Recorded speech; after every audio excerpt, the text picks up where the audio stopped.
আচ্ছা, আপনারা কি এটা উপর মহলে জানাবেন এই জিনিসটা? একদম 100% জানাবো। যে খাবারটা আমরা নষ্ট করছে 100% এটা জানাবো কি এই জিনিসটা একটা আহার মানুষের মুখে তুলতে পারি না আমরা যাদের, আমরা একটা তুলে দেওয়ার চেষ্টা করছি, এত ভালোভাবে আমরা সব কিছু করছি।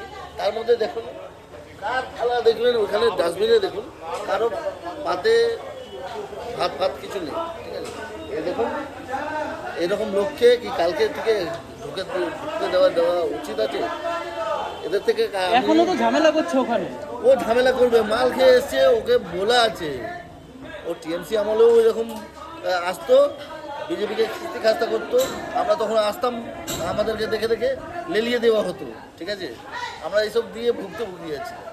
এরা জেনে বুঝে করাচ্ছে, এদেরকে মাল খাওয়ার জন্য আলাদা করে পয়সা দেওয়া হয়, কারা দিচ্ছে? আমাদেরকে বদনাম করার জন্য। কারা দিচ্ছে? কি আমরা আগে পরিষেবা ভালোভাবে দিতে পারছি না, সুস্থভাবে খাওয়াচ্ছি না। দেখো এখন ওরা বিজেপি টিএমসি বলে কিস্তি খাস্তা করছে। ওই দেখো সবাইকে হাত দিয়ে মারছে। এই লোকটা যে বলেছে